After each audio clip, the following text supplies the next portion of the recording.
people, we're back. Yeah, I'm gonna just keep it going, man. We don't wanna stop, man. We need to just keep going right now. So let's just continue this. Let's go. Let's go. Jasmine, take it away, baby girl. The one that I'm with Money Bagpipe, every year it rings me up going, see you deal with some Bitcoin companies, you deal with eToro and you deal with CoinJar. Are you selling Bitcoin? No, we're not. No, it's advertising, I can tell you some stuff on that. So Lloyd's closed my account. I was with Lloyd's for about 20 years, and I got a phone call. Imagine. And somebody said, I need to ask you about some transactions. I was like, haters. Fine.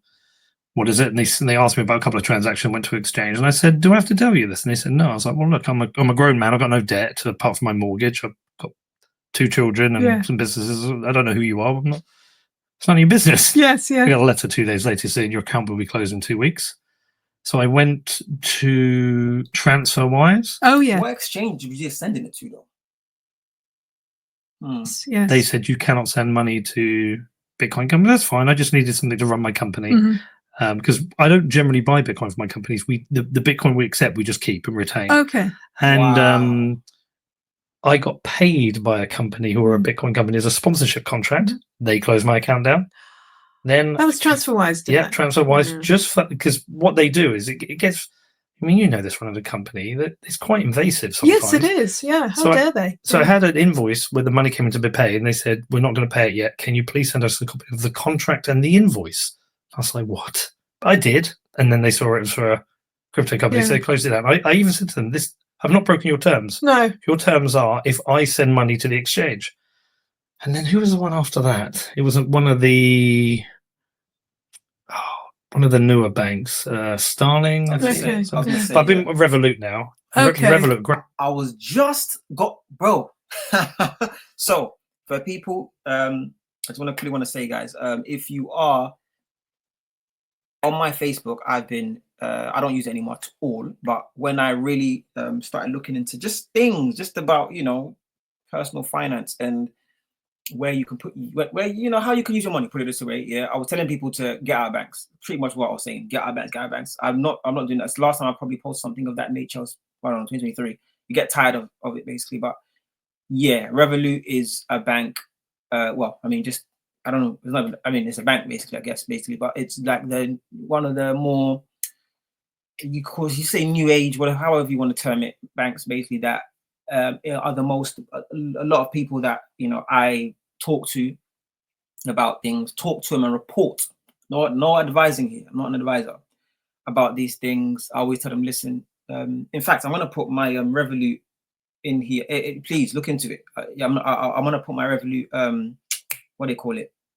I want to put it in there. I want to put my Revolut stuff in there. We can use referral code. Jeez. Maybe I shouldn't record this part 2 right now. But I'm going to put my referral code in the description for you to use. Basically, Revolut is pretty much the most versatile bank that you can find that accepts all sorts of stuff. And also, just understand that he should have probably been, but maybe I don't know if Mr. McCormack was basically, but having them pay him into Revolut, and then taking request money to be transferred from your bank, whatever bank it is. Let's just say, I don't know, whatever he said. Did he say HSBC, whatever he said, into his Revolut account, and then through Revolut, they deal with Bitcoin. So anyone that sends you Bitcoin, whatever, it's easy. But don't deal directly with Revolut. Revolut, the best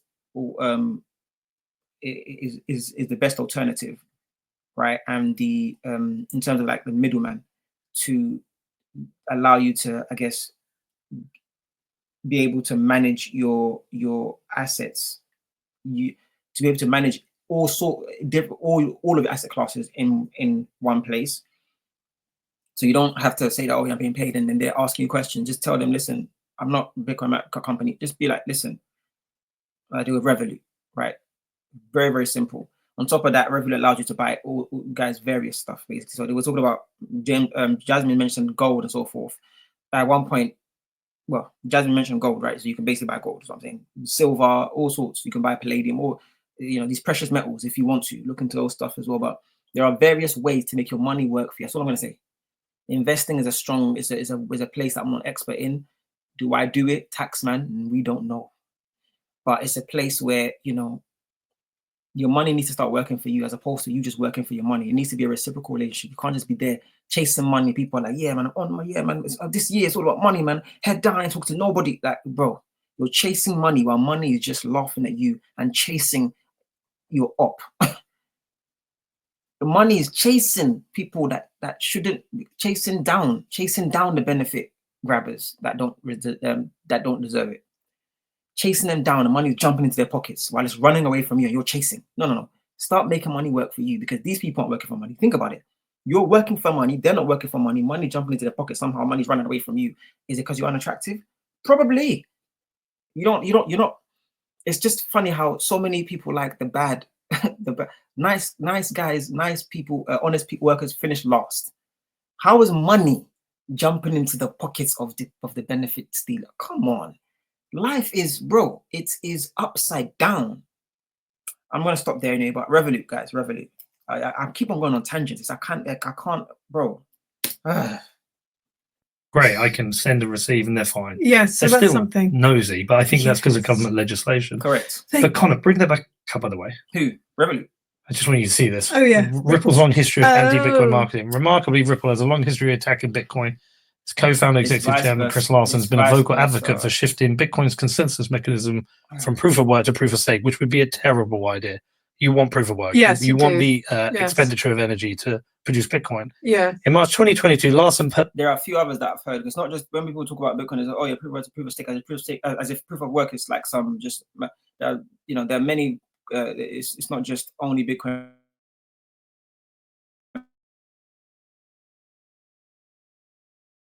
Many, I know I'm just talking around rubbish here. I just think only Casper, I believe, ETC, Ethereum Classic. So it's not as though there are others that, yes, Bitcoin is the first and the most, I agree with you, Peter, most honest, and but there are others, right, that, and I'm only saying this because people are, well, there's no point, but I'm just letting you know, right, there are, and some of these are forks of other crypto assets, but let's just keep it on personal finance as much as I can. I'm gonna keep on personal finance because you guys, you're not gonna get here if your personal finance is absolute disarray. Personally funded a £5 million Greenpeace USA campaign called Change the Code, aimed at pressuring Bitcoin developers and prominent industry figures to alter Bitcoin's mining protocol. That's an attack on Bitcoin. Yes. Bitcoin must have proof of work. I don't know. Do you know about proof of work? Yes, I do. Yeah, so it must have proof of work. It absolutely must. We want this energy expenditure by the miners. We need this, and so I mean, I think they're fundamentally evil people. That's interesting. Fundamentally Susie evil says the people. same. Yeah, Susie's hardcore. Yes, she is. She's good. Yes, but Susie, she has a good idea about using. Say fundamentally, people are evil, are fundamentally evil, or bro, it's business. Come on, man, it's business. This is business. So are okay, so they're fundamentally evil. What about those that are trying to that were saying that Bitcoin is the power, I forgot the exact phrase basically, right? But Bitcoin is using too much power basically. It's energy, right? The energy that's been that it's using, right? It's too much. It's causing. It's not good for the environment and so forth. Are these people evil? Because we're trying to essentially, these people are trying to essentially, disrupt the I guess Bitcoin ecosystem in general, right? Are these people evil themselves? Right? They were trying to have the government, I don't know, authorities, whatever, take a look at Bitcoin and start. They wanted to, I don't know, some sort of sanctions they wanted. Pretty much, are these people evil? Because everyone is out for themselves. So when you say these people are fundamentally evil, it's ridiculous, man. Peter, come on, man. It's competition in markets. It happens. Yes, you see Bitcoin as it is the most, sound money, genuine, whatever. And actually, I'm not completely Satoshi Nakamoto, what he, created is something that was never going to be replicated. I mean, well, people are actually quote unquote putting up forks, but his initial creation of Bitcoin is something that really can't be replicated, like the code and everything.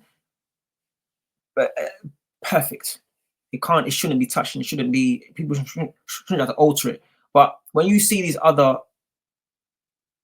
coins that are coming out that are trying to, I guess, better Bitcoin, it's essentially because there's always ways to improve.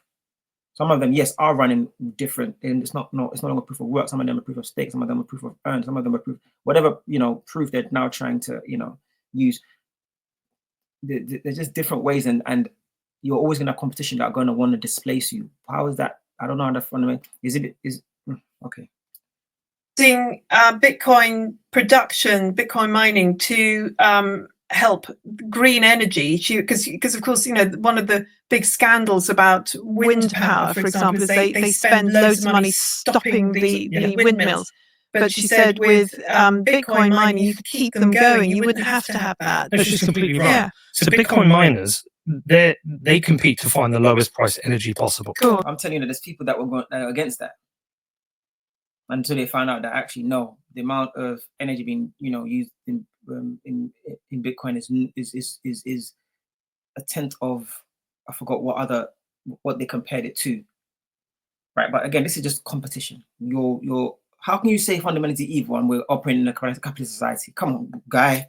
Come on. Of course, yes. If you're paying 10 pence in, I don't know, in Bedford. 10 pence in Bedford, and you can get it for half a penny per megawatt in El Salvador. You go to mine in El Salvador because you're expending so much power. It makes a huge difference. So they want the cheapest power possible. They've done this out quite successfully out in Texas. In that they've integrated Bitcoin mining into the grid. Mm-hmm. But essentially, what we found is about $1 billion a year that's being curtailed. I think Connor's probably already found it. But in the UK, we're curtailed 1.2 billion a year of curtailment. Mm-hmm. And I'm not sure if that's energy we just waste or we to pay. Is it when we pay them to turn off?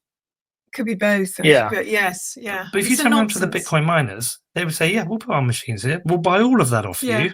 We want a discount. We'll buy all of you. And that money would go to waste. But you could go to an Ed Miller band and you could explain this to him. You could say, we can generate hundreds of million pounds for you right now. It will cost you nothing. It would lead to less waste. It would make your wind mining operations more economical so you could expand. He's going to say no because the word Bitcoin to him means something scary. Well, same with the FCA, the Financial Conduct Authority. You would think that they would go, oh yes, we're absolutely on top of all of this, and we want Britain to lead the world in something.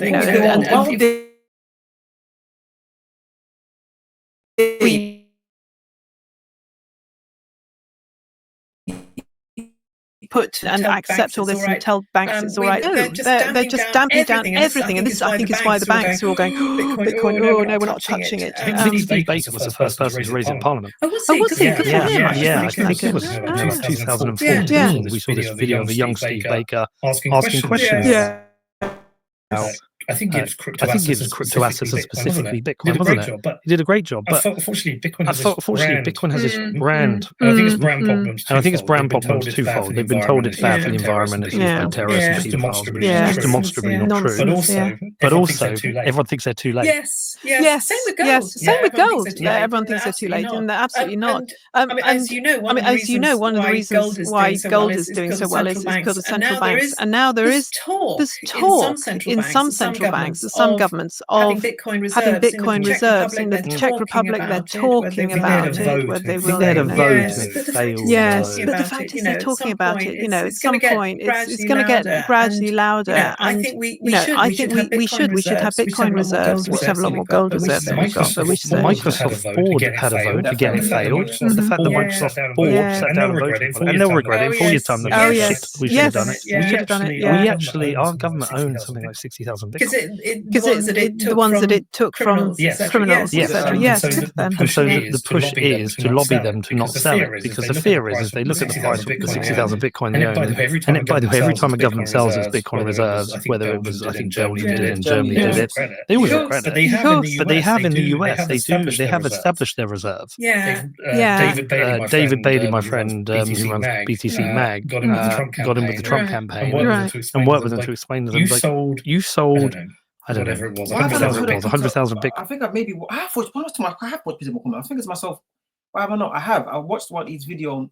He was interviewing. It wasn't Ralph. No, it wasn't Ralph. Was it Ralph Powell? He was interviewing somebody. It probably was Ralph Powell. That's the only time I've watched one of you. But I didn't know he was that deep. I didn't know it was that. No, I think I've seen a few of his Comax videos. You know, I'm not even gonna lie.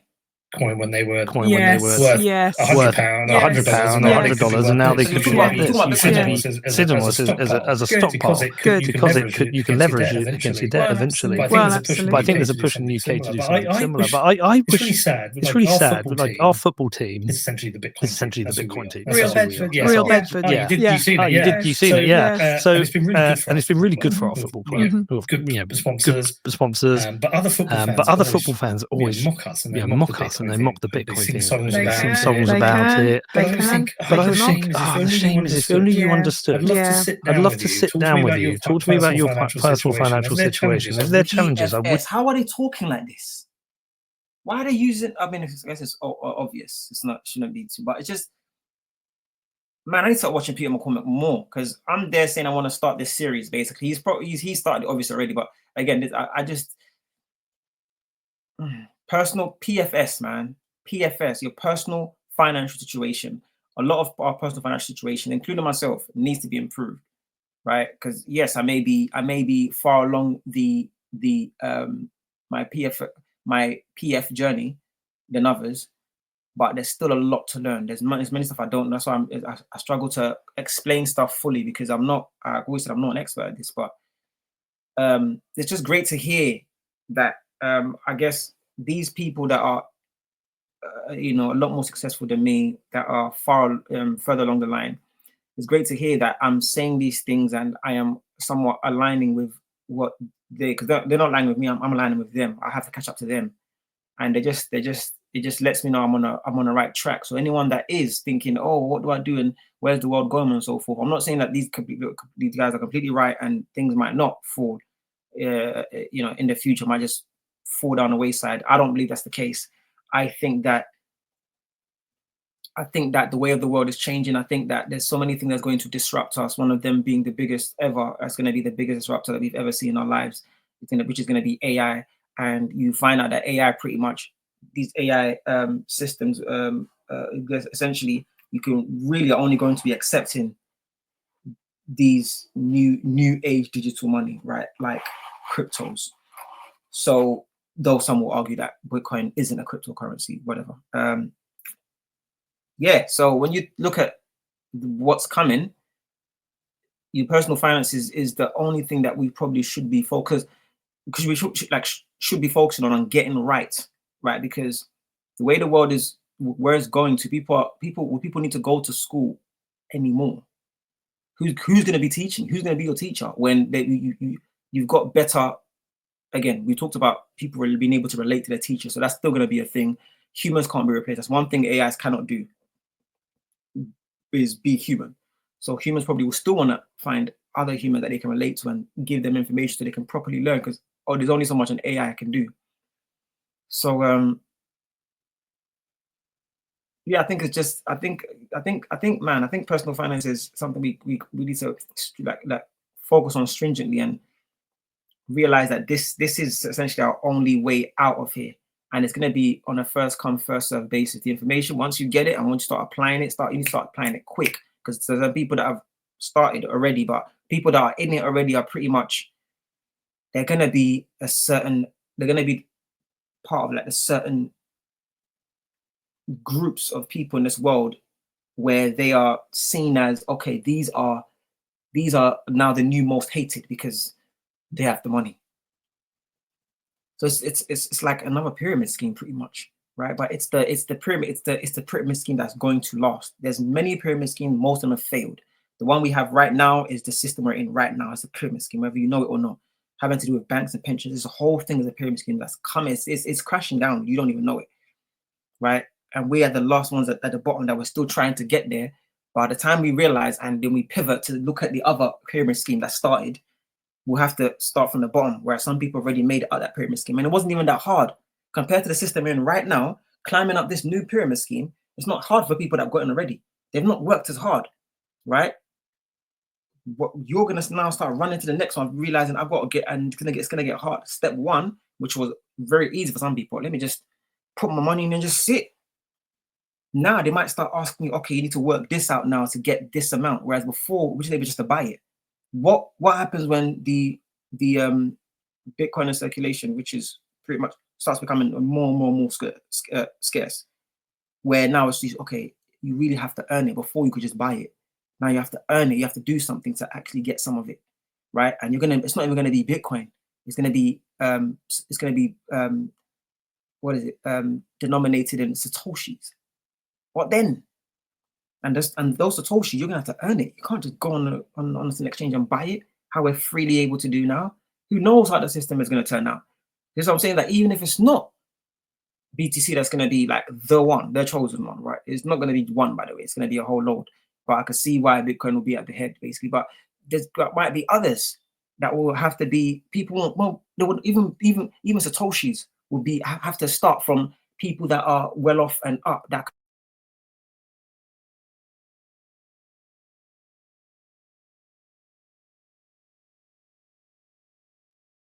can really start around the digital dollar.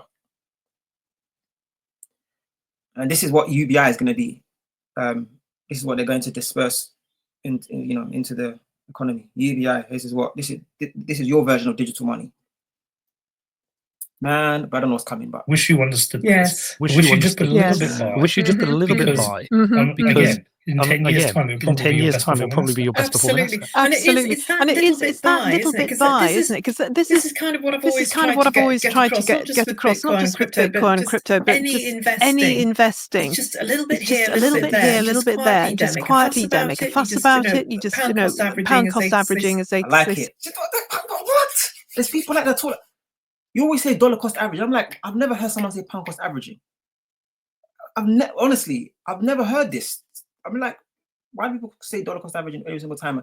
Do UK people use the phrase pound cost averaging? I need to keep stopping. But these people are really just using just terms that I don't hear people. The first time I ever hear someone say, literally ever, maybe I'm not paying attention enough, but personal financial situation. Use it in that phrase, and in this context, just perfectly how I use it. Pound cost averaging. I always say this to my friends when people talk about dollar cost averaging or whatever. That's what they use. They always say dollar cost averaging. I use the term pound cost averaging, but I'm like, why? It sounds so weird because I've never heard anybody say it. Jasmine, enter. Say put a little bit every month. Sometimes it's going to be high, sometimes it's going to be low. But if it's just regular, like your bowel movements, make your investments a regular thing. And then after a few years, you go, that's interesting. I've actually got some cash, and it's more than I expected. And certainly with Bitcoin, suddenly it's just going to go like that. I know. Do you find with your website? I'm assuming if it was my business, I would be looking at the stats every day. Does yours respond to the financial crisis? Sadly, that's the... Yes, certainly there is that element, although there are lots of other elements as well. Sometimes if the weather's nice, people are not online. But certainly we did see when it was financial crisis, when it was in the news all the time, people were constantly looking for debt help or help with savings, help with bills, that sort of thing. And then of course, gold again. When gold is in the news, we do have a lot of people looking for gold. Bitcoin's gone a bit quiet, but it'll go up again. So we'll have a lot of crypto interest. As soon as things get bigger in the news. Ledger, guys. This is if you don't know what this is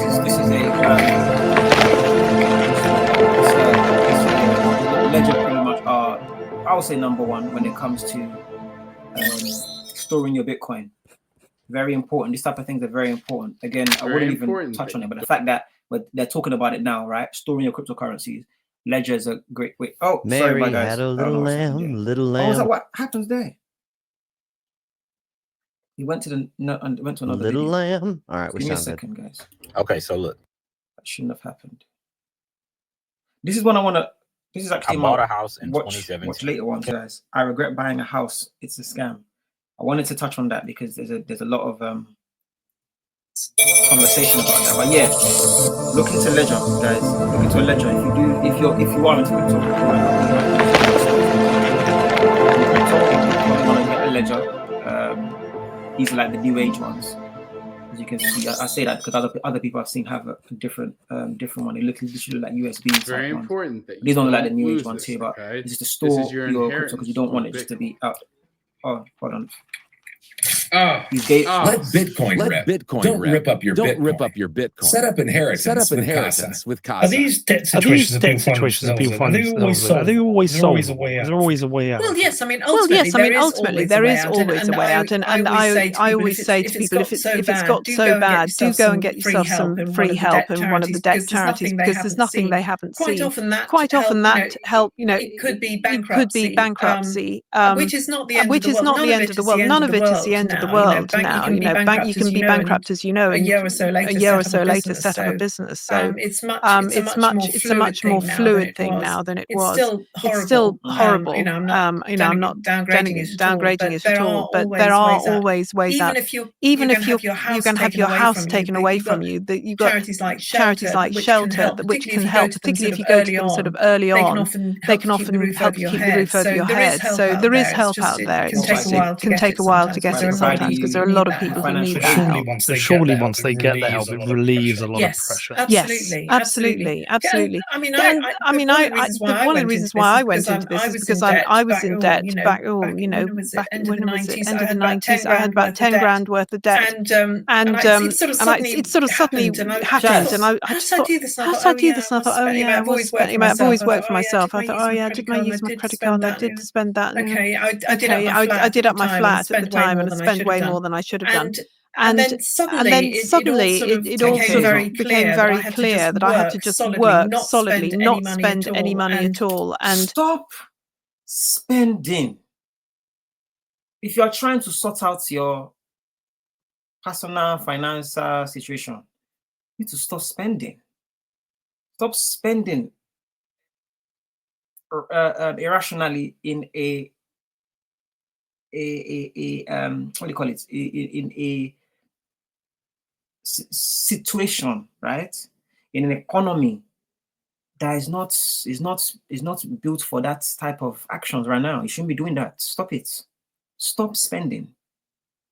Stop spending and then come online complaining that things are high. You need to lower your bills. Lower your bills and start looking into your personal finance. Because it can't be the case that some people are somehow surviving and not complaining and rolling with the punches, and you're there getting knocked for 6.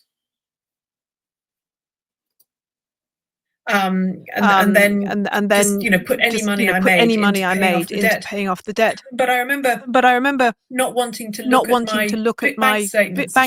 Minus. You just don't want to do it. And so I mean, I didn't have bailiffs at the door or anything, but if it's got really bad, I think you need to have some help from somebody. Either it's somebody you know who's really kind and supportive, or if you don't have that, somebody from a debt charity who can go, okay, you give it to me, right, we're going to do this. From an expert, because as I said, many people run away from their financial fears, like they just don't want to see it. They just bury their head in the sand. That's not the way to do it. So the fact that someone like Jasmine has gone through, I think is very important to you. You don't strike me as a Jasmine. I'm not going to say what you strike me as, but you don't strike me as a Jasmine. So, okay. and this, and those people are there. I think we should, use them as much as possible. Definitely. Credit cards are very scary, very dangerous. I remember my first one. I remember leaving university. I did university. I remember going to the bank and opening my first bank account. And not long after, I got a thing for a credit card. I wanted a credit card. I was like, yeah, I'll have a credit card. This seems cool and grown up. You get points. You get points towards your flights. And very quickly, I think we did a couple of months. I backed out. I think I had a holiday and bought some clothes. Just felt like, I could just have this money and not worry about it. I very quickly maxed out a second credit card, and then got to a point I was like, okay, I've called it a day here. And it took 2 years to pay it off. I was only young. But I think they're dangerous. I think they're dangerous. I think of them as like sharp knives, because if you're a chef, you need sharp knives. It's essential, and they need to be sharper the better. You can do a lot of damage with a sharp knife. You can kill somebody, and it's the same with credit cards. You can't necessarily kill somebody, but they're useful if you know what you're doing. If you've got money coming in regularly, and if you're disciplined and you'll pay it off. So you can get points, you can get cash back, you get insurance on stuff that you buy over 100 grand, over 100 pounds and under 30 grand. So there are good reasons to have them, but they can also completely undermine your finances if you don't use them properly, and they can make you bankrupt. Absolutely. Are we generally quite poor at personal finance in the UK? Shocking. I remember when I was a kid, my dad used to have this book. It's a little black and red, big A4 black and red. And I remember used to sit there, write every number down, keep track of everything. He used to have his bills in the society account, his savings account. That's what my brother did. He didn't have bills in the savings account because he was, like I said, he was 11. But he went into year 7 and he literally got a diary from school, brought it home, called it the title, our business, whatever you want to call it, hyper investments. And then every single he would basically work out how much we could make if we save our pocket money that we've been given to go to school with. That's how we started it. I keep saying like that guy, like he was moving like I don't know, maybe because at the time it was just me, him, and my mum. So and I say mum, me, him, and our mum. So I guess just like the poverty, I guess we grew up in a two-bedroom house, 2-bedroom flat. Just knowing that money was tight, I guess it's something that he noticed very, very early. As a young, he was a youth. He was a youth, bro. And he's documenting this stuff in the ledger at 11. I would love to hear people's stories about, how they got into maybe personal finance, if they are, or just your history, just into like money and how you got into it, because I believe I'm blessed. I'm not in a great position. I'm not where I want to be at all. Right now is not great. I don't feel too great I feel confident about my personal finance in the near future and probably in the mid as well. Long term, we shall see how things pan out within, short term and mid. But I don't feel where I am where I need to be. I think many of us right now are feeling like if we're going to be very hot, if I'm going to use, some of the verbiage I used in previous videos, harsh truths, most times I do feel like a failure. I do, man. And I think that's for many people, because there's so many stuff that's going on in your life, basically, and stuff that you don't feel you sorted out. One of them you don't want to be worrying about is your personal finance, your personal relationship with money, because that's the foundation. And if that's not set, oh my geez, there's so much stuff that everything sprouts from there.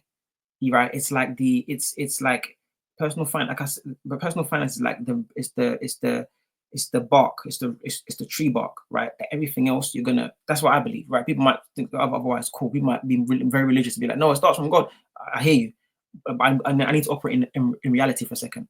I believe in God as well, but I need to operate in reality for a second. What's going to stand me in good stead? What's like like the main like buttress of everything within my existence, guys? It's my personal finance that needs to be in order. Because if imagine I'm now trying to I want to let's see what we can try to build a family. And how do you build a family? How do you have kids? You need to as a result, it starts from how do you get that person though? How do you get your other half? Your significant other. How do you from a guy's point of view, you have to be solid. You have to be, the finances have to be there. You can't just be there. Babe, you're nice, but I don't know what. with all due respect, a woman with good head on her shoulders be like, what's going on? What's going on? What do you? So as I'm talking to you throughout my guys, as a guy, make sure that thing is in place there. Make sure your personal finances are in place. You've got that wrapped, you know, and you know what you're doing with your personal finances. Make sure your budgeting is in or like tied, that like strong. There, it needs to have amazing roots because everything else is going to branch off from that. So again, the stuff they're just touching on, this video has just been a godsend, honestly. Maybe it's this kind of video that will allow for this series to slowly become something and get into the eyes of people need to get to, because we're in a struggle right now, man. People are complaining about cost of living. I'm telling you, cost of living is not even the first thing. The first thing is for personal finance. Then it gets there, because you're being, cost of living is slapping you in the face because your personal finances, you've not been trained how to block. So cost of living just slapping you in the face and you just got your hand tied behind your back, not fighting back, because the cost of your personal, your PFS is in disarray. Come on, Peter, talk to them. I mean, he was good at it. I mean, he was good at it. But I felt that was the but I felt norm. that was the norm. No. Oh, it wasn't the norm. Oh, it wasn't the norm. No. My dad was No. Yeah. Well, I remember talking. Your dad had a superpower. If your PFS is something that you were focused on, and you made sure that you had that was tightly gripped, and you were managing it well, you are a borderline superhero right now to people, because people are like, how are you, whatever. It's a superpower, man. It's a superpower. Go ahead, Ellie. He's absolutely good for your dad. Good for your dad. No, most of us have a clue. In this country, there's a cultural thing about money. My brother was 11. I'm not lying. Hyper investments, baby. If you guys want to invest in us, obviously the company has been liquidated since, because the government find out that we're making profits, and the government starts attacking the youth. The government were attacking their own children, right? Because I guess we are, because our moms and our parents had to sign the what they call it, the birth certificate, which essentially now grants them legal guardianship. So really, we are now owned by the state because the birth certificate. I'm going too much into rabbit hole, right? Let me just stop there. Jasmine, take it away. It's acceptable to say, I'm hopeless at money. It's acceptable to say, I'm hopeless at numbers. It's not acceptable to say, oh, I'm useless at words, can't read at all. But you can say, I'm just too unworldly to do money or numbers. And that's a cultural thing. In Asia, it's quite the opposite. It's very good to be good at numbers. And talk about in Asia, the Chinese, right? That's what you're talking about. Well, I mean, accountants is, people that are accountants are usually like Indians, basically. But yeah, I guess the whole of Asia. And to earn and to be on top of your money. And we need that cultural mindset, I think, because then perhaps we would have more parents learning. I mean, my parents, bless them, they didn't know much. My dad was worried about money and never talked about it. My mum didn't have much of a clue, never talked about it. So I grew up with very little knowledge. And as I say, it wasn't really until I got into horrible debt and I had suddenly realised I had to get sensible that I just got on with it and I taught myself. But it would have been really helpful if the school had taught me, certainly if my parents had taught me. You guys I'm saying. This one needs to go out there. They need to hear about this one here. This video is godsend. I hope people are listening, man. Not just how to not get into debt, but how to make money, how to earn money, how to basic investing. If I'd understood that compound interest can make you serious money, I would have taken a lot more notice in math classes. I really would. Did you do any personal finances? Why would they? No. Why would they? I actually tried to bring it up in maths once, and they wouldn't have it. Remember what I said in a if you guys don't, I'll say it now because I know nobody's watching these videos. I'm a nobody. As they teach you maths, they also, right, side by side, need to be teaching you about personal finance. Go and check my video because I'm just. When was the video released? 1 day ago. I released my video, was it a day or two ago, actually? it might have been 2 days ago I was talking about this. Just to let you know, this is 1 day ago. And they're talking about exactly what I'm talking about. Mathematics, right, side by side, as they teach children about mathematics, need to be teaching them about personal finance as well. As they're teaching you about English, need to teach you about social skills, interpersonal skills. As they teach about English, not just English literature, English language. No, teach them about social skills and all that stuff. Or maybe it has to be side by side with another subject, whatever. When it comes to them, when we teaching sex ed, cool. Teach sex ed, and then also be teaching relationships. How people, can form relationships with. How you got mom and dad. Okay, how are they going through stuff? Because going through this thing called marriage, if they are married, basically, right? But how they're going through this thing called relationships, and what can come out of it, and whatever. How do you build relationships? How do you because right now, if we just look at past just stuff like personal finances, is to me, it's the root. It's the most important. But when you now get the relationship and stuff like that, and you taught them, great, because they now can knock and knock. Okay, cool. This is how things are for a man in a society, woman in a society, right? All right. So these stuff need to be taught. They don't talk none of this stuff. None of this stuff. As you're teaching children about, I don't know, some people teach children about, law and stuff like that. You need to now teach them about human rights law, right? Your freedom of whatever, I don't know, human rights, 100%, But when you're dealing with, which people deal with as well, dealing with the police, basically, you need to know your law from that point. When I was in university, obviously, taking my business management with IT course that I did, I was also exposed to business law. I loved the debate aspect when we had to, decide why we believe what this is to be, right, and justify it as well. Love that aspect. Then going into business law and having to now, argue your, write down your results basically as to why this is, and but you have to now you've got to cite certain cases that have basically been a judge, basically, right? And okay, using this case of 19 something, so I can say that this is why it should be, because they used, I don't know, there's this term in law, I forgot basically, but due to this, that's why I believe it should be this way.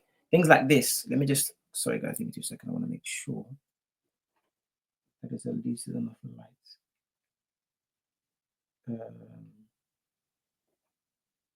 That should be enough, right? Enough a bit.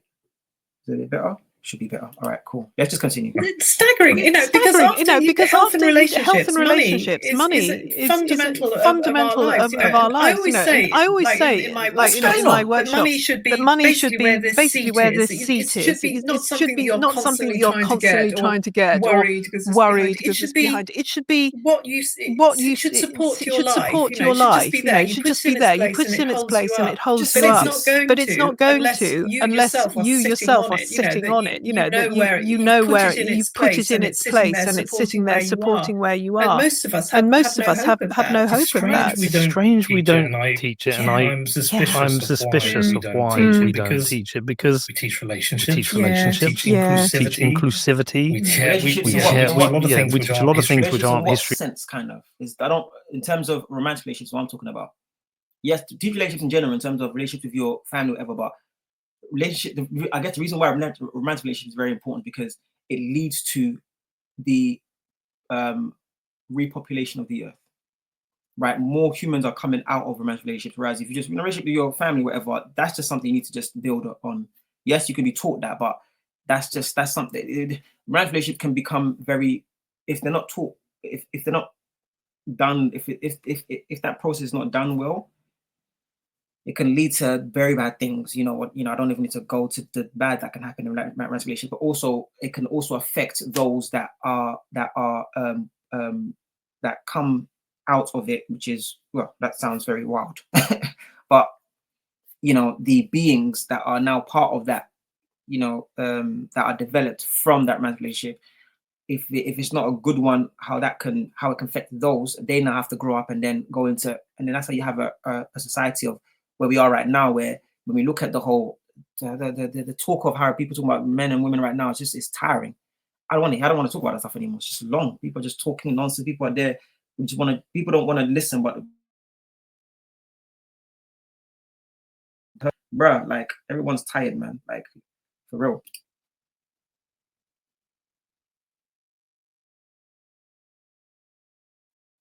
Go ahead. Sorry, Peter. Ready? Dream Maths English anymore. Mm-hmm. They find time in the calendar for this. But why have the schools found time to teach personal finance? Yes. It's weird. It's weird. Yeah, no, understandably. I think partly because teachers are useless at their money. You know, it's really blind leading the blind. But I do know of quite a few people, and I'm one of them, that are developing teaching materials which shouldn't be that difficult for teachers to use. And I can only, as you say, I can only assume that it's yet more harmful ideology that we have in the schools. As you say, you've got inclusivity. They're doing goodness knows what with still about transgender. They're teaching all sorts of weird stuff, but not enough that's actually genuinely practical. Including, I don't know, when I was at school, we had home economics. Now I was taught by my mum how to cook, so I sort of would look at that and say, well, that's too easy. But for a lot of people, that was useful. They don't seem to do that now in schools, which is a shame because people need to learn how to cook. Again, this is part of home economics, genuine economics. If you know how to cook, then you can budget much easier. You're not constantly going out to eat, and so that means you have a lot more money to play with. People want that social. People are really like, trust me, like, bruh. There's people that know how to cook that still want to be going out and just enjoying because they want to be with socializing. We are social creatures. That's the fact, basically. But yeah. Food tech, I guess is what was that what it was called? We were doing that. I think they call it food technology. Was it food technology? What the hell was it called? I think it was. But yeah, cooking is that's another great skill. You know that we could. I didn't have to learn that, and I still learned it. So I don't think it's needed at all. To be fair, in schools anyway. I think your mum and dad need to just be teaching you that. When they're cooking, call you over. They're going to sit down there and watch me cook, man. Useless child. And just, cook. So I think that one is something that we could do at home. But I think in schools, though, you need to teach them relationships because why? You'll see, especially when I would like to think, maybe not the majority, but let's just say half of the children of children are going to mixed schools, basically schools that have men and girls and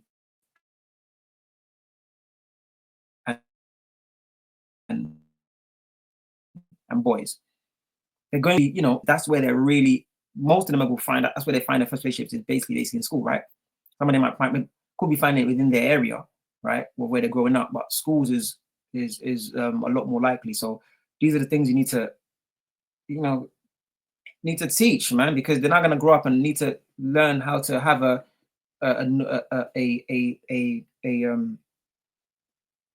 normal, what's normal? What do I want to call it? Just a good, solid relationship, right? Having solid skill sets that allows them to communicate. To work alongside people that work alongside somebody, live alongside somebody, which is very, very hard to do. Living is not easy. Living with people, man. Honestly, basic stuff. I don't think I really comes to money and assets until my very late 30s. I had a house. I had a house. And then I moved house. And I knew that kind of appreciated in value. But I spent what I earned all the time. It was only when I started making the show about Bitcoin that I learned what money is, what good money is, bad money is. And then I started to realize, and then my first successful business had some money left over. I was like, well, I can't leave that in the bank because I leave that in the bank, that's going to melt like an ice cube. And start to learn about it.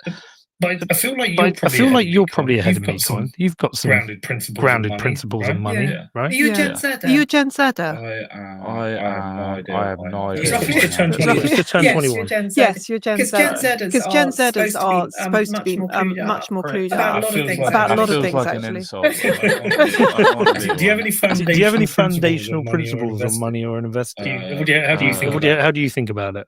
Maybe Probably very much like you do. Is that because of me? Is that because of me? But you've probably got some Bitcoin, haven't you? No, I lost it all in a boat. Oh no! He's all right. He's all right. He's been told not to. Quite right. But I'm not saying that's what I'm doing, by the way, guys. I don't taxman. I don't even know. I'm trying to find out what did they say? What it was? No, absolutely. But you feel that. You feel that hunger to get more Bitcoin, don't you? Whenever I have a bit too much in the bank, I'm not happy about it. What about pensions? Do you believe in those? No, exactly. Most of the Gen Zs I know, pensions. They'd rather have Bitcoin. I understand it because pensions, they come and go, and it depends on the government. And also, I mean, increasingly, I don't like other people managing my money. I have a few things. I do have a pension. I've got a SIP, which is managed actually by a company run by a friend of mine, and we have a very similar view of life, and that helps. It's really important to be around people that are like-minded, man. Honestly, because sometimes you can come across like you are not. I don't know, you can come across as though you're not being like considerate. That's how things can come across, basically, right? You're not being considerate, or you're losing touch, basically, when really it's not the fact that you're losing touch, it's the fact that people aren't noticing that the world is changing, and you have to start being clued up on stuff that you just thought was you could just go into life and just be easy with, and it just happens, and it's just I just grow up. No, it needs to be planned. I'm not perfect, guys. I'm not telling you that I'm some. I just told you a second. I just told you a second ago. I have to admit, I feel like I failed in certain areas, right? I feel like I'm a failure. Right, but when I look at, no one can ever tell me, when I'm seeing how people are moving out here, no one can ever tell me that my PF is not on job, like my PFS is not on job, like I'm not on job with it, because there is a struggle going. There's a war going on outside. No man is safe from. Jasmine, take it away, hon. I'm proud of myself, and then I messed up because I'm on the wrong screen. Jesus. I think Gen Zers are rightly suspicious of a lot of organisations, a lot of fund managers, etc., and certainly governments. So they want to have more control, and I totally understand that. I had a meeting with a pension advisor. I want to say I was about early to mid 30s. And he said to me, how much do you earn? How much do you think you need tax free to live the lifestyle you want when you're going to let me just let him finish. Or retired, and I was like, I mean, 40,000 would be good. Have a couple of holidays, go for dinner most weekends. That'd be a good number. He said, right, you need a pension pot of 2.2 million. You need to be putting away X. I was like, I haven't got even remotely anywhere near. It's not even possible. And it made me realize that whatever I put away is going to lead to a piddly pension. Because I did start it at Connors age. Yes. But at the same time, then I did the math on the Bitcoin. I was like, if I just put this in Bitcoin, I will get a pension. And it has for me. Most people I know who've got Bitcoin don't have pensions. They visit a Bitcoin pension. Yes. They're obviously hoping that it continues to appreciate in value. Are there common mistakes people make with personal finance? Oh, yes. One of them is giving it to somebody else to manage. Pensions are the worst to me. It is a difficult one because there are good financial advisors and they're not good financial advisors. And of course, before RDR, you could get advice from your local bank, which was just sales, and that's why we had RDR, as they're calling it, where you can't have that. You can't have free advice because it's not advice. It's just sales. However, that has meant that for a lot of people, they either have to pay quite a lot per hour function for a financial advisor, and a lot of people don't really have the savings and the investments that would justify that kind of amount, or they have to try and work it out for themselves, and nobody's getting the advice, or they haven't had the information, the education to do it for themselves. So quite a lot of the time, they just sort of give it to the bank or whatever. Go, you know, can you put that in a fund? And they just don't make enough money. And that sort of brings me on to a lack of appetite for risk. And this is a big one. I think not just in this country. I mean, it's particularly clear in some other European countries where people don't want to take what they think is risk because they think they're going to lose their money. But when you go for non-risky things like cash, like building society accounts, you're going to get a very poor return, and inflation. But what's the point? I'm always trying to tell people, you know, of certain, especially to me, anyone that's under 45, you should try to be taking as much risk as you can. I guess we kind of lower it down maybe to 40, but I think 45 makes sense because you still have a good enough amount of time as a professional. The way AI is going, I guess people that are in their 30s trying to go into, you know, you might not have enough time. By the time you're going into your 40s, basically AI would have really took like a hold and had a, you know, have a strong grip on the professional landscape. But when you are of like a certain age range, I think you're able to make as much money and basically be take more risks, when you're trying to build your personal, let's just call it pension pot. I'm not saying pension because pension in general, but you know, those, what Jasmine is saying, I agree in terms of you need to be able to manage your own, because these people that are taking control of it, I've always said, I'm going to keep on saying that I believe pensions are worse than, pensions are much more worse than, sorry guys, pensions are much more worse than bank accounts, basically. That's what I believe, because when you kind of really think about the use of pensions. Sorry, I'm just trying to sort out my windows. That's why my windows right now, my browser windows. When you're using the use of pensions, guys, right? They with banks, you say that I want my money back, right? 5K, they're gonna question you. Why do you want the 5K? And they're gonna start hassling you, right? And making it difficult for you to take out your own money. The problem is, I'm saying it's your own money and I'm talking to you. The banks know that it's not your money. I know it's not your money. It's actually their money. You signed away when you agree, right? When you agree to start, when you walk into a bank, you're walking into a contract, and they are essentially, you know, the contract you've signed allows them to own your money and also borrow your money out there through fractional reserve lending. That's just long. I can't bother to explain this stuff right, but what I want you to know, right, is that it's not your money. I think that's the most important thing you need to know. Everything else is just superfluous. It's not your money, right? So when you try to get it from them, they're like, oh, why do you want it for? What do you want it for? Questioning, and you're like, home renovation, man, give them money. Eventually they'll give it to you once you sort of, get approval. Ridiculous. And then whatever business working days. And I'm going to keep repeating this. I'm sure I've said it in other videos, but the more people that are finding out, hopefully we're starting to wake up and so forth, and maybe people do find my channel, they're able to find it from here, not having to go, because I have long videos.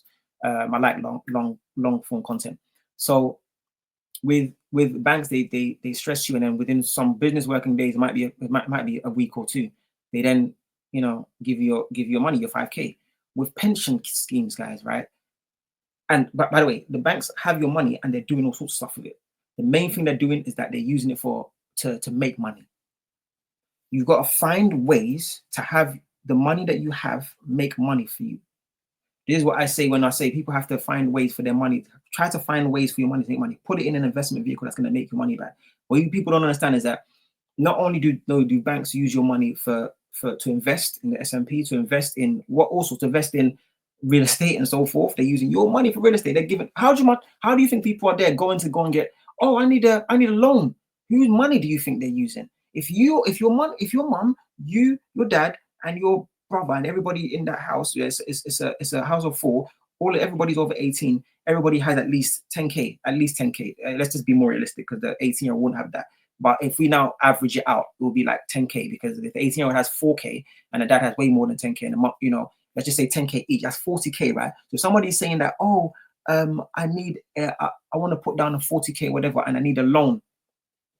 They now get 40K from your family.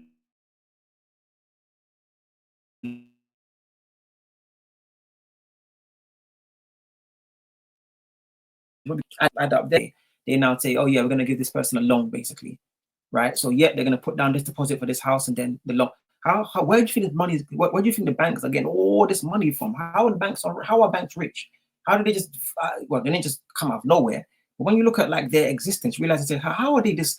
When you just sit down for a second and ask yourself, there's so many banks. How are they making the money? How are they got so much money to be given out? Why is every single person I'm hearing is going to usually banks? Yes, they can go to other unions to basically get a loan, but how is it mostly banks that are the ones that are able to get money from? And where are the banks getting the money from? You are the product. You are the bank's investment vehicle. They take you, and you're to them, you're like the S&P. You're just another branch of the S&P. You're another branch of the stock market. The S&P crypto market. You're another part a branch of the real estate market.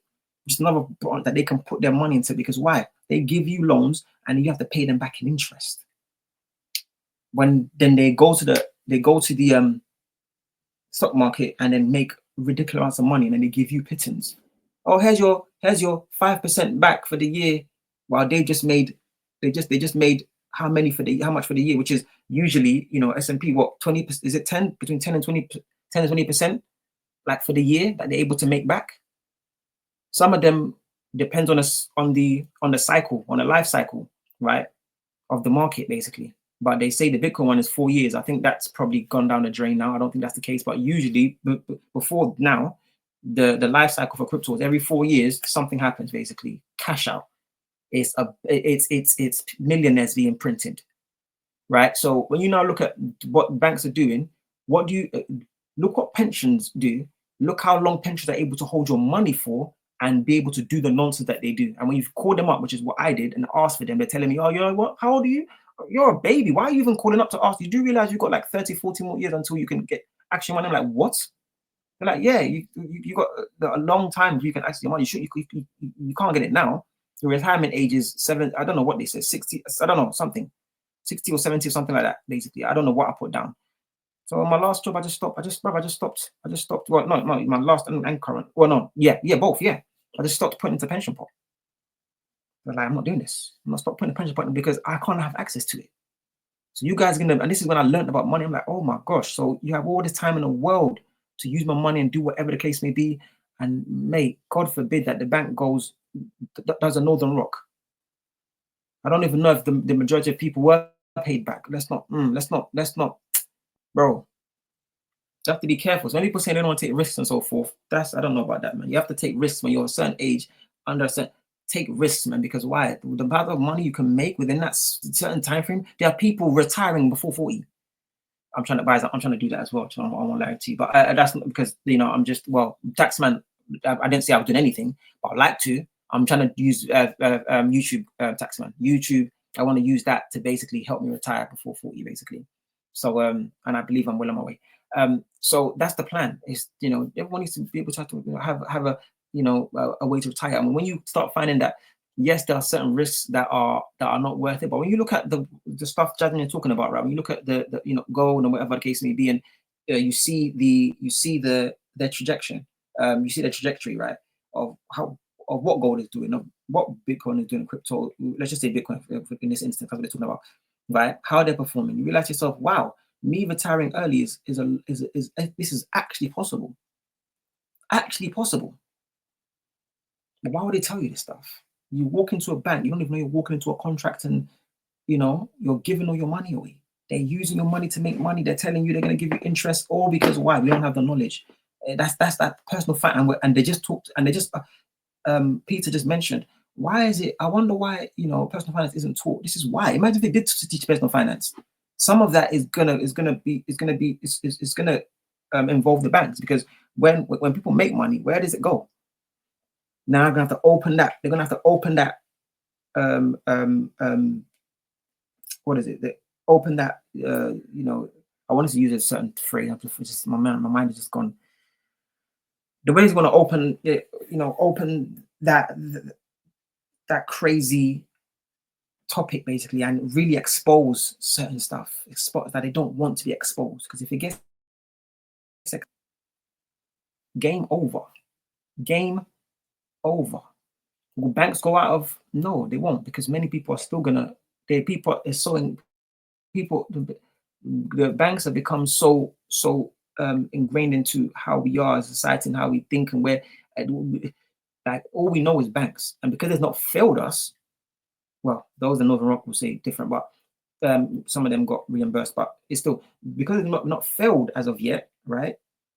There's no been collapses, no been no major bank runs. God forbid a 1929 type style, stock market crash or market crash in general, or even 2008 that they had to bail out a few banks. Lehman Brothers in the US, saying went awry. I think there were certain banks that were connected to Lehman's in the UK, but anyway, that also basically went under. But God forbid all this stuff happens and people start realizing that, oh snap, my money isn't that safe in banks, right? When they tell you stuff like, and they're talking about crypto, for example, and they're telling you to be your own bank and you don't understand it. And now, I'm seeing adverts of Ledger that Peter McCormack, he's doing a great, whatever Peter McCormack is, do. I'm gonna definitely subscribe to you, Peter. In fact, let me just show you. I'm gonna just do it now.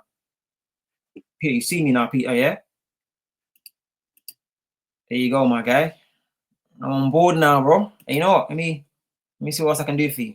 I'll do personalized for now, Peter, because I want to get, you know what I mean? Like I'm not, you have to sweeten me up. You got to butter me up a bit. You get me, Peter? Okay. All right, let's continue. You will lose money. That's the thing. Even though it doesn't look like you're losing money, in real terms, you're going to lose a lot. So I try and explain risk and why risk is good and why you should have at least some risky assets just in order to get enough money to cope with inflation as you go forward. Trajectory wise, do you see a positive future? Oh yes. I'm optimistic about the future because I operate in both spaces. I have a pessimistic vision of the future and an optimistic vision. Yes, I'm the same. If I'm honest, yes. I think it goes back to. I think it goes back to the fact that I'm a lifelong church-going Christian. So you see good. Why hasn't somebody wifed up my girl? Like, what's going on, bro? What's going on, guys, in that in that age range? I mean, I guess, Jasmine, what happened? Are you? I mean, you know what, you might be. So apologies, but if you're not, I don't see a. Usually when you should be. That ring on that finger should be there, just shining, just blinding people. So I can only assume, but it shouldn't have to be that way. It shouldn't have to be that way. But the way they've done stuff in, let's just say, this part of the world, that is like a sign of, success for specific. And we got to look at it gender based. Unfortunately, it is what it is, guys. Don't attack me. In fact, let me just continue. Jasmine, take it away. But as a fundamental, you see light as a fundamental of life. Certainly a spiritual life. So that is what pokes through everything. That's the ultimate. I think the ultimate of life is the good, the spiritual, the light. That's the truth. From a material point of view, it's looking pretty bleak. Yes, it is genuinely looking quite bleak. Certainly from the short to medium term. Again, I go back to the sort of Christianity side. We've got rid of that in large measure in the West. With that, we've got rid of a lot of the morality, a lot of the rules and laws on which our laws were originally founded. So when you get rid of a lot of the moral basis for life, the rules, the 10 Commandments, etc., you create a bit of a free for all in society, and you have that situation that we said at the beginning, where you've got people who are living by the rules, who are doing quite badly, and then people who are just using the system, just using greed and laziness, doing very nicely, and that ultimately that's not going to last. So I think in the short to medium term, we're going to have a lot of turbulence, a lot of darkness, a lot of unfairness. I mean, massive unfairness. But that ultimately has to destroy itself. It can't survive. Like I was saying, we're going to have a financial crash at some point. I don't see an alternative, because that's the trajectory we've also blended into. I like where they're going with this. This was such a perfect video to watch for me, man, because it's like, this is sometimes when I see my shift and how I started, working and being really involved in what I'm in right now, I believe it was definitely metaphysical. I don't want to go too. I'm just, people are going to be like, oh, here we go. Okay, someone just stop. Okay, Jasmine, you can ruin yourself. Put us in, but once we have that financial crash, we're going to have to do something constructive about it, because otherwise you just sort of carry on like in caves. Something will have to happen. So that gives me a sense of positivity as well. You're saying almost like you think we need this financial crash to have the kind of reckoning. I don't think that's the worst idea in the world. I mean, it'd be awful for it to happen. Yes. But if we don't, we have this slow, Exactly. decline, which we all see and feel. And I kind of want to accelerate to the point where we have, Well,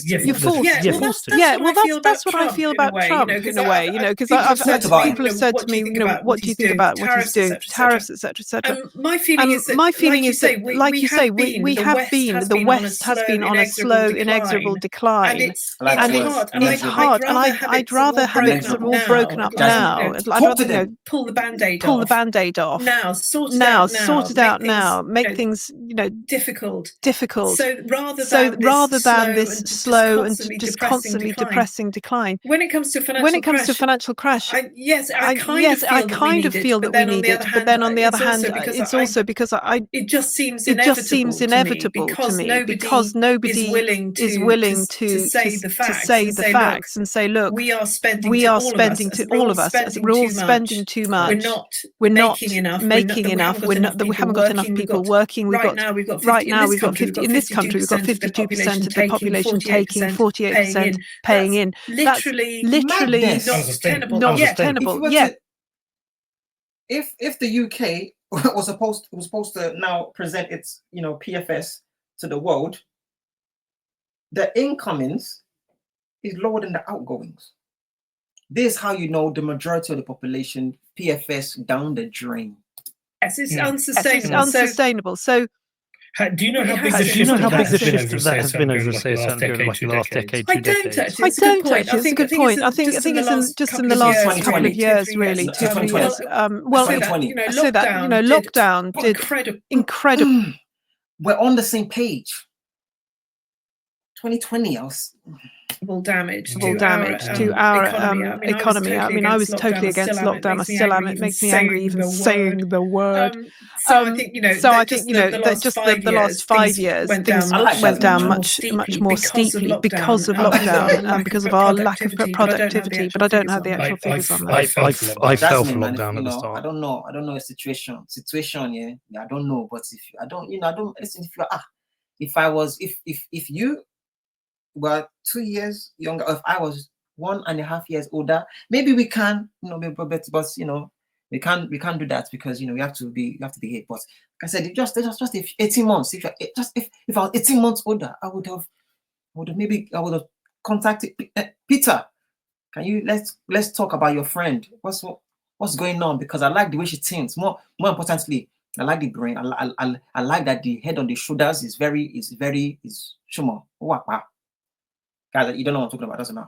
No, it completely fell for it. I was like, this sounds like a good idea. I'd interviewed the doctor who said how bad it was at his hospital. I was like, okay, it sounds like we need this. Obviously, you very quickly realised this isn't good. But where was it? I must say that it is very, for me, it's very, in general, I think it's very attractive when people are good with personal finance. Obviously, because not obviously, but I'm going to just state that basically and say that yes, I mean I am you know I like women.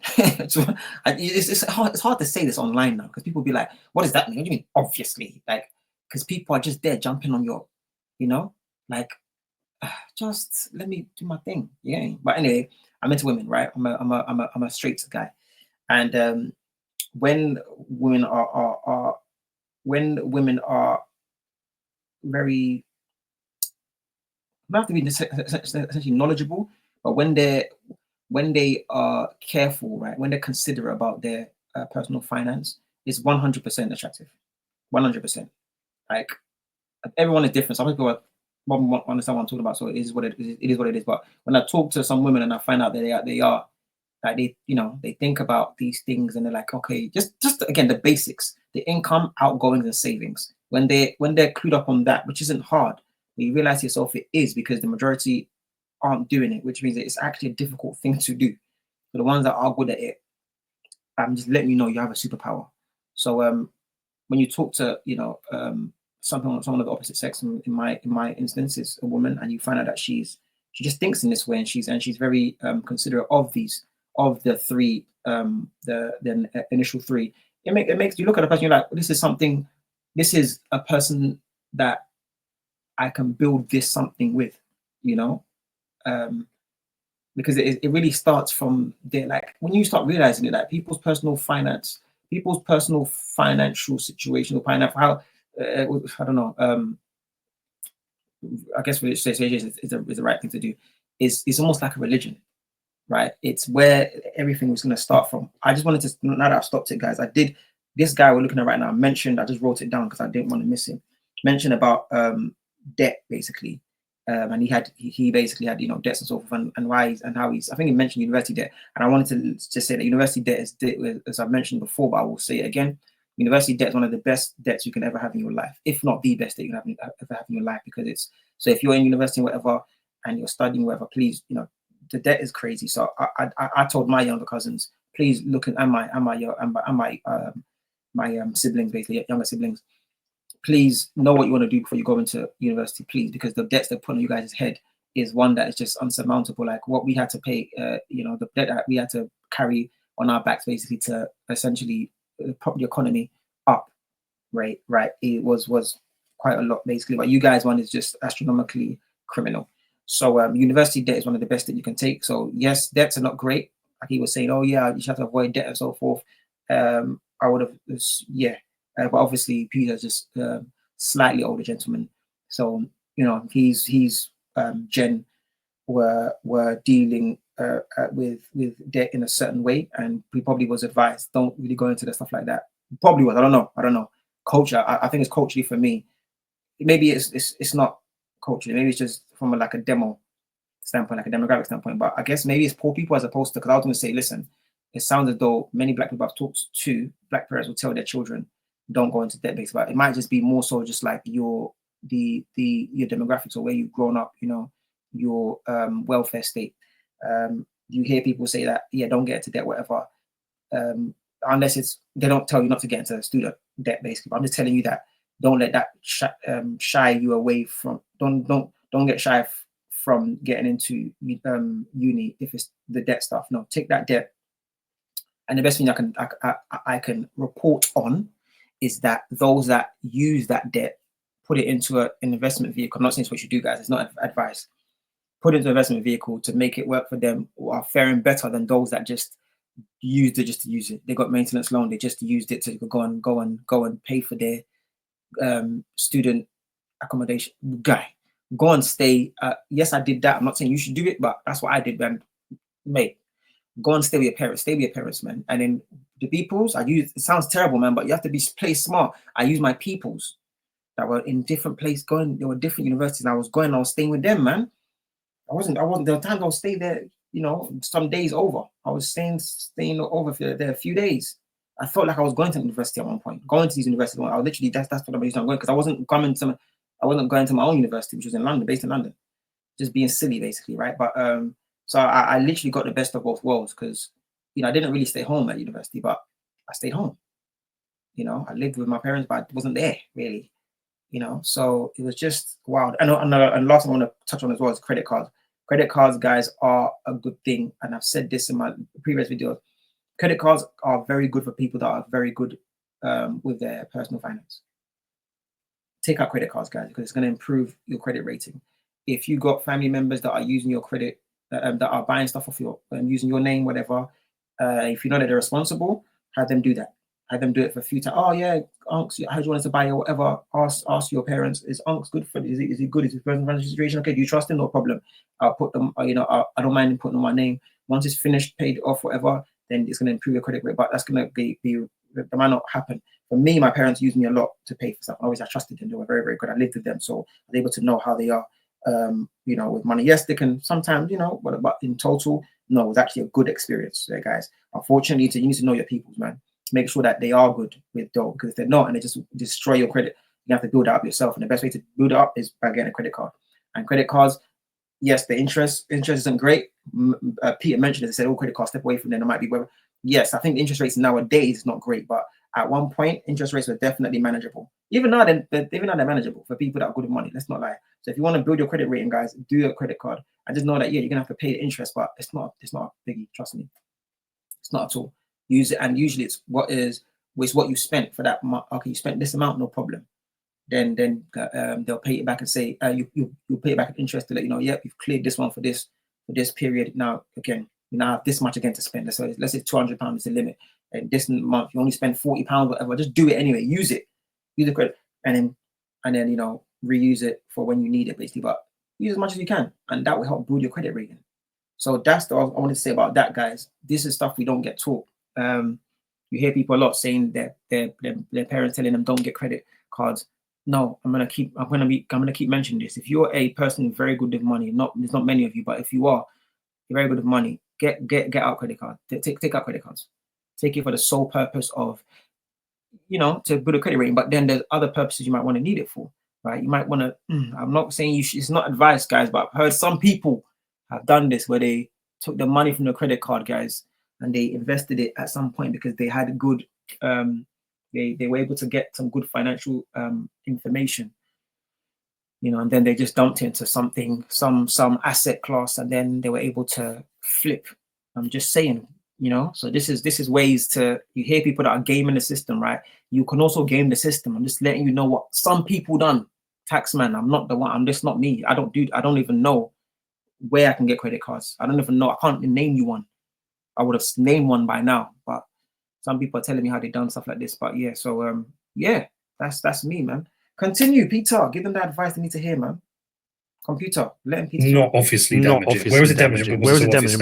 Obviously, because our businesses is bad. Where else has it affected us? Well, we've got. I think it's over a million young people of graduate age who are just they're not coping. They're not going out of their house. They're not working. Some of them have graduated and they've just gone straight onto benefits because they cannot cope, or they say they cannot cope. So we've got that. You've got a lot of children. I don't know with the figures. Us for them would know. The charity Us for them would know. But there's a huge number of children who again have not gone back to school. Many of them either cannot cope, or for one reason or another, their family just kept them out of school. They're not. If you're not going to school, you're just chilling. I won't lie to you. You need to learn a trade. Like, I look back now and like, I probably should have learned, you know, become an electrician, something of that nature, because they get paid. Go look at the experts. I can tell you about this stuff. I'm not an expert, but I'm just telling you that those trades, trust me, like, if you can get up the ladder, climb up the ladder in that area, bro, I'm telling you, you need to look into learning a trade, right? Become I don't know, plumber, something. Plumber, electrician, I don't know. But bruh, be quiet till I'm talking. So yeah, let me just continue this. Jasmine, we want to hear your sultry voice. Sultry, like that word, right? Sultry, like you're a singer. Not going back to school. So it's that sort of, you know, I hate to say mental health because that's a term that's just bandied about all the time. But it has caused a major mental health problem, which of course is also an economic problem, because those children who have not gone back to school, they haven't had an education properly, most of them. We've got these young people who are not contributing to society, and they could be and they should be, but lockdown and the various things around that caused problems there. And then we have this. I mean, I work from home. My team, my Money Magpie team, will work from home. I'm not against working from home, but for most people, I am. And we have this big problem, particularly again with the civil service. You can tell I'm not a big fan of civil service work. They don't want to go back. They don't want to go back to work to the office, because that means actual work, the potential for actual work. So. We could see that coming, because once you give people the ability to sit at home in their pants watching daytime TV rather than actually working, they're not going to want to give that up. So on this podcast, you are definitely hearing me talk about Bitcoin a lot. Well, why? We live in a really strange time with governments driving inflation with their reckless spending and endless money printing. There is a way out of this. There is a way to protect your money, and that is by stacking Bitcoin. I've made loads of shows about Bitcoin. You can go and research this, you can go and read the books, but the truth is, it is the hardest money ever created. If you are interested in protecting your financial future, it's time for you to get on the Bitcoin train. I've been stacking Bitcoin personally and through my businesses since 2007. It's protected me, my family's future, and it also strengthens all of my business. So if you want to start stacking Bitcoin, where do you do it? Well, for me, it's with Gemini. They're a fully licensed, full reserve exchange and custodian, so they give you a secure way for you to buy and own your Bitcoin. There's no risks and no funny business. So if you're serious about stacking Bitcoin the right way, head over to Gemini.com, which is GEMINI.com. It's God. I wouldn't know. Taxman, I wouldn't know. It's a bleak picture. Have we made it too easy for people to work as well? Because I think of you had this. We've both been out to Kenya at different points. Kind of went and did 3 months work experience there. You don't have a choice of not working. There's very little welfare state. And so I went to Ghana on the same trip, and everyone is on a hustle of some kind or another. They're either working, or they're buying bottles of Coke, and they're going out the streets. You don't have a choice not to work unless someone's supporting you. And if you don't work, you have nothing. There might be some charities. But I like the fact that we live in a country that does help the people the most unfortunate. But I think we've gone beyond that now. We're helping anyone. Again, I think the mental health thing, I think, is being gamed as well. You know what to say to them after work. You sit home and play computer games. I'm not saying everyone does that. I'm sure they're telling me, listen, just say this, and then they'll give you. I'm like, nah, bro. Like, no.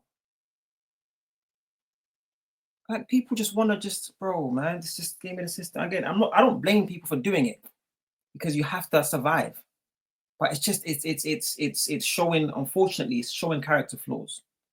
It really is showing character flaws. That's the thing about it. But I'm not blaming people. I can't even blame you, man, because this world is gonna get more and more. There's gonna come a point where people won't even have the option to work, because AI is gonna be able to deal with everything. When the AI robots come in, we are finished. We'll be begging for universal basic income. In a very desperate situation. I also think if you've got mental health issues, maybe being at home worse for you. You want to be out, being productive, and doing things. Yeah, well, absolutely. This is kind of what I was saying earlier. I don't honestly think there is a system, a benefit system, not one that I've seen or heard of, that works. Really, because on the one hand, as you say, you want to be able to look after the really poorest, those who are genuinely, as they say, vulnerable. Again, that's a word that I don't like using now. But we've had that. And over a few decades, it's grown to this monster that's easy to game. That, as you say, helps drug pushers. Because they can just call themselves a victim, and suddenly they're having a great time. They've got their own house, and they can operate their drug system there. This is the problem with benefits. So you've got, on the one hand, situations like you have in Africa and Asia, wherever, where you've got people on the streets, dying on the streets in some cases. That's something I've heard. and then here in the West, where people who are more than capable of working just never bother because why should they? They're getting enough on benefits. It's not a great system either way. Even if they want to work, there might not be any jobs now because all the wealth creators are leaving, and all the incentives are being destroyed. It purely sounds like a problem caused by politics, and can only be solved by politics. I think so, and I think also that there are people, and Steve Baker was one of them, who have tried to say, look, we've got to have these cuts, and they're immediately shut up. As I mentioned with France, they tried to make the French. Every small rule change that's burned down Paris. Yes, burned down Paris. It's part of their identity. But I don't want it to be our identity. No, exactly. And ultimately, it's not going to work. We've got 100% GDP, debt to GDP in this country, which is not good. In France, it's 112%. They're in a worse situation than us, and it's just going to get worse. America's 120%, and theirs is in trillions. Their debt levels. It's just extraordinary, isn't it? And Italy, it's 180% debt to GDP. And I don't know why we're not talking about this more. I mean, the debt payments are just about being covered, but they're going to get worse at some point. So my friend Lynn Alden, she's like an economist, analyst. She talks about 135% debt to GDP as the event horizon, where if you cross that, only one country hasn't defaulted, which was Japan, which went through decades of stagflation. 260% there. Yeah, they've had a couple of crises in the last couple of years as well because of that. But once you cross that threshold, you don't come back. And the only way back is growth. And the only way to get growth is our debt clock, 2.7 trillion. Fabulous, yes. 127%. But there was that other one where we saw the actual future liabilities. Who was it who talked about that? We talked about actually our liabilities took us about 8 trillion. Yes, and that's basically the state pension. When future liabilities, and it's nowhere near as bad here as it is in Portugal, Spain, Italy, where their debt liability, their future liabilities, particularly with the state pension, are eye-watering, really. And again, they're retiring at 60. They've got much better payments than we have, and this is something I hear from my readers go, well, we've got the lowest payments, in Europe for state pension. I'm like, but look at their debt levels. That's why. Spain's just voted to work less. Just dropping the working week, I think, from 40 to 37 and a half hours. Which I laughed at because I'm like, I can't remember the last time I did a 40-hour week. I worked 60, 70 hours a week. I worked really hard to try and build a life, and also because what do you say? Which I laughed at. Dropping the working week, I think, from 40 to 37 and a half hours. Which I laughed at because I'm like, I can't remember the last time I did a 40-hour week. I worked 60, 70 hours a week. I worked really hard to try and build a life, and also because the hurdle rate to get away from just being stuck on that hamster wheel is really hard. But I worked really hard, and they're voting for less because they want a higher standard of living. It sounds great. It sounds great. I just don't think we're at a time where that's No, and particularly not Spain. I mean, already, it's not like they're killing themselves with work anywhere in Spain, as far as I can see. Then I just hope. I don't think a political solution will come from the Labour Party. And I'm very doubtful of the Conservatives. They're in a whole load of mess. All my hope has been directed now at reform and their promises. But I don't ever want to put my faith and trust in the political party, because even under the Conservatives, they tried a small amount of austerity. By the way, somebody said, I can't remember who it was from the Conservative Party, said we should have cut much deeper. It was going to be unpopular anyway. We should have cut really deep.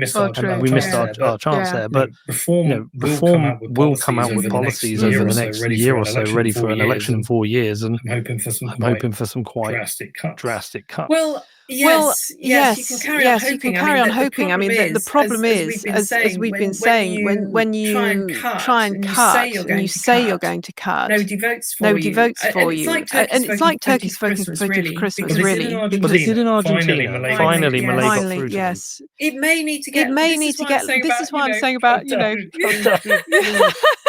may need to get a lot worse before people go, all right, finally. But again, I like the idea of direct democracy, because ultimately, it's like, you know, when you run a business, if you say to your workers, okay, we can do this or we can do that, or what do you think? Then they say what they think, and you do it. And if it doesn't work, you go, well, you said, you know, who's going to be blamed? So I do think that we need to have far more referenda. We need to put the facts, the figures in front of people and go, this is the money we're getting. This is where it's having to be spent. We cannot cover this. You tell us where we cut. You tell us what to do with it. I would halve the NHS budget because the wastage is unspeakable. Really, I mean, it's by far the biggest budget, 192. And so just by saying that, I would never be voted in. Never ever. It is it's religion. It is God, and the doctors are priests. They will come out on their doorsteps. They would absolutely. That's the problem because I do genuinely think that, well, I know, I'm sure you do, everybody knows, you know, doctors and consultants are going, the money they're spending on that. It could and should operate on half the budget it's currently got. And we need to... So it's obviously it's not wages, but it's the budget in which you're... Okay, cool. Because the wages obviously are very, very disgustingly low. So different, fair enough. This is what my understanding of it. Please correct me if I'm wrong. Take out a lot of corruption. A lot of people lining their pockets there. A lot of managers where you should have nurses, managers where you should have doctors, etc., etc. But I would never be voted in. So that needs they'll need a reorganization, basically, right? They need to reorganize stuff, basically. It needs to be a shake-up. It sounds as though people just act like they're doing something, we're not doing anything, you know, and they're essentially just making money for absolutely doing nothing. There's a chart. See if you can find this chart. It's one where they track the number of new clinicians versus administration staff within the health service. It might have been the US health service either way, but I think it's probably comparable. And it was really interesting because it's a chart that tracks clinicians against administration staff. It's the most fascinating chart I've ever seen because guess which one? Ratchets up over the years. Yeah, my mum was a nurse. She worked at the NHS. Brilliant nurse. And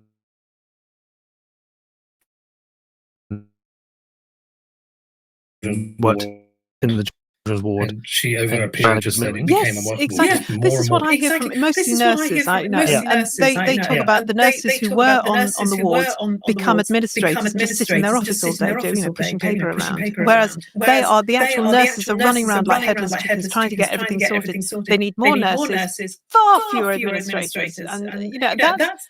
I think everybody can see that. That's just basic. But everybody except whoever seems to be running the NHS seems to understand that. I would privatise last half of the NHS. They need more doers.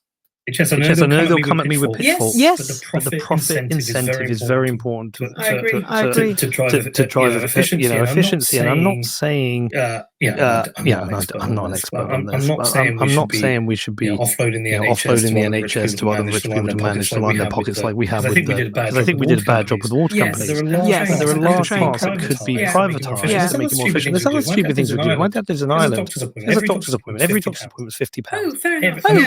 And there might be the odd exception, but maybe not. But he said it's quite easy to get a doctor's appointment because of that. Where here in the UK, it takes weeks because doctor surgery are just full of people because they know they can go exactly. And loads of people don't even turn up for their appointment, which I think is shocking. I think it's about 20%. This is the chart. So explain to people who are this is the NHS since 2013. So if you can't see the chart, we've got three measures here. One is nurses, which is basically from 2015 flat. We have seen an increase in doctors from 2015 to 2017.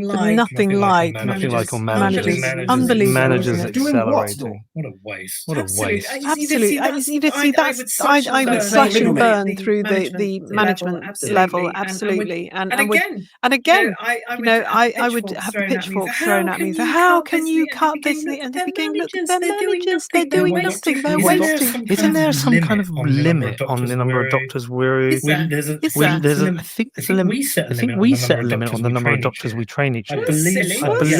Yeah, no, ridiculous. Absolutely ridiculous. Absolutely ridiculous. I wonder how the managers, even though the number of doctors has gone up, paid, because you got to think about why the managers are doing what they're doing, the work they're doing, and is it, you know, they're not getting paid as much as, I don't know, because bro, you know, they say that doctors and nurses or whatever, they get work to the ground. So are managers doing the exact same thing, or they're not doing that thing, and are they just playing the intermediary and essentially just I don't know. Admin. Everybody I speak to, they say, I was at the hospital. The main waiting time was for a doctor to come and see me. Some junior doctor comes in, they see 4 hours. I wait to see another one. And it seems to me there's lots of great nurses doing a great job. Not enough doctors. 7,500 to manage the cost of training. Is capped. Oh, I see. I see. So they cap the 7,500 doctors a year because of training. But if you removed a number of those managers, yes, you'd be able to do it. All right, well, listen. It is a Wednesday. Leave us with some hope. Let's finish with some optimism, some hope. Tell me, what hope do you have for us? What hope do you have for us? Well, I do have hope with the youth of today. I genuinely do. I think that it's very interesting with particularly the Gen Zers. They've looked at their parents just spaffing their money away, just doing ridiculous things. And I've noticed that Gen Zers are not drinking. I'm a non-drinker, so I think good for you not drinking. They're not interested in smoking. They are asking the hard questions, and they are being a lot more sensible with their money. They're interested for a start because they realise, I think, that they're not going to be looked after. So I am hopeful for the future. I have a number of Gen Z friends, and they are a lot more sensible than some of the ones my age. I own a bar. The Gen Zers are pissing me off. All right, Con, it's on you. It's on you and your buddies. How do you feel about that? It's all your fault. You're gonna risk to get a house still, but you could get a house. You could get a house. You're gonna get a house. Compared to your friends, you can get a house. He doesn't want to sell his Bitcoin. Fair enough. Actually, I think you're right. Bitcoin's going to do better than property. I think. I wouldn't know. I wouldn't. If you had it. If you haven't been on that boat, which obviously you don't. Downfall. Thank you so much. So great to meet you. I hope we can do this again sometime. Hopefully under better circumstances. Remind people of your website. My website's moneymagpie.com, and it's full of information on everything to do with money, but particularly investing now. Listen, go and learn about investing. Thank you for coming in. Thank you to everyone for listening. Thank you guys. I appreciate you guys, man. I am subscribed now.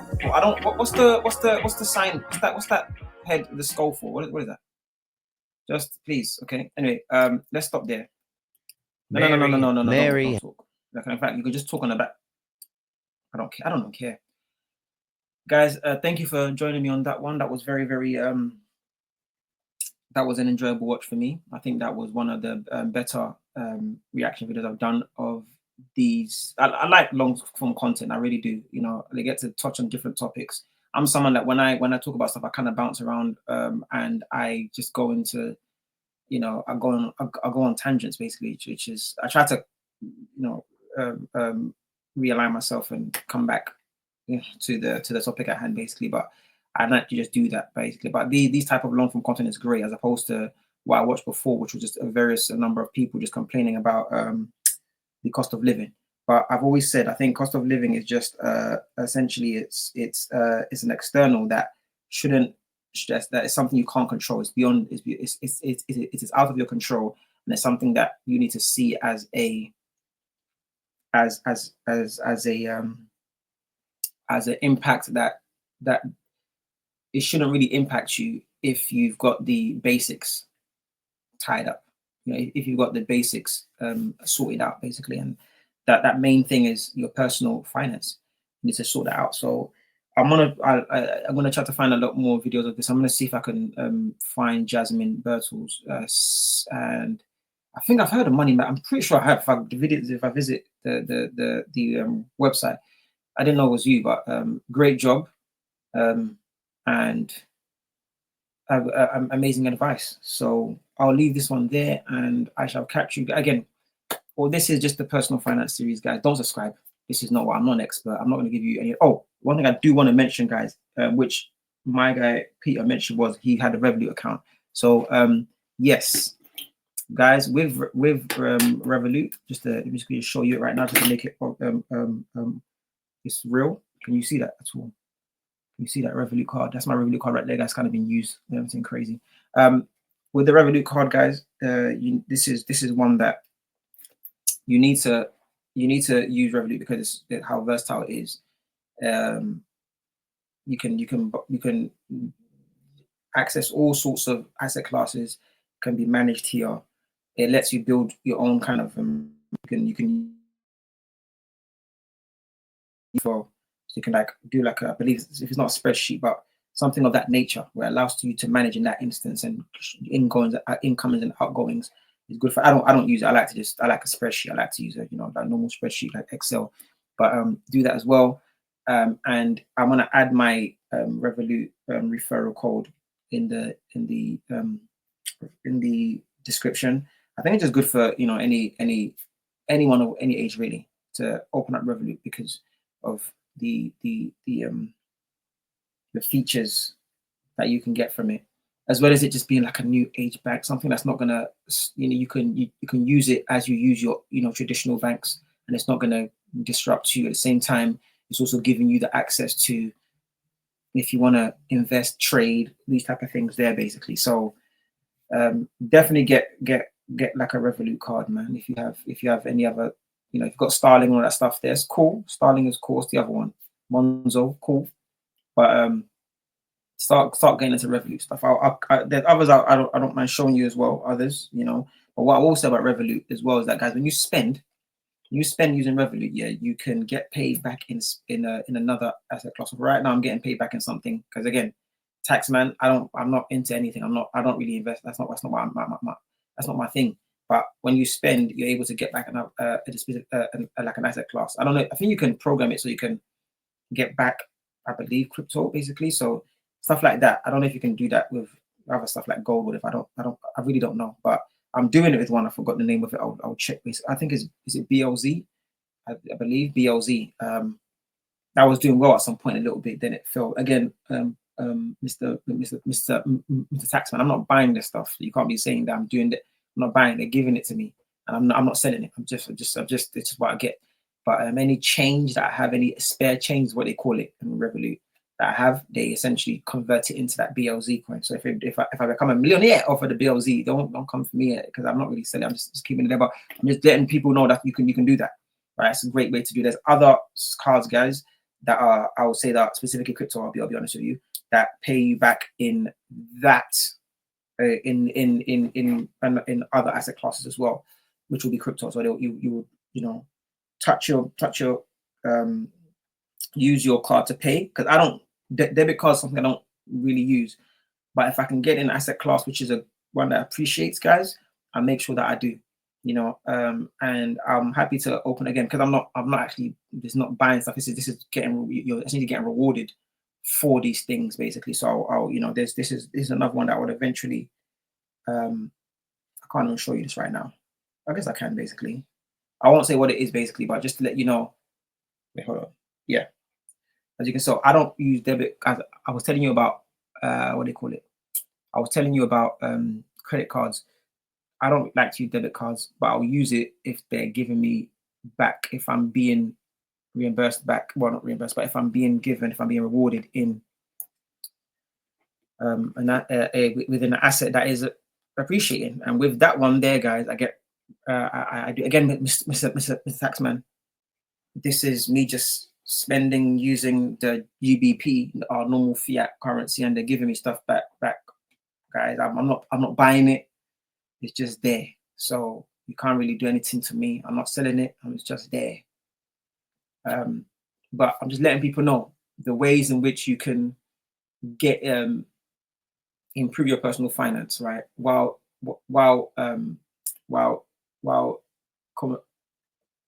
simultaneously getting into the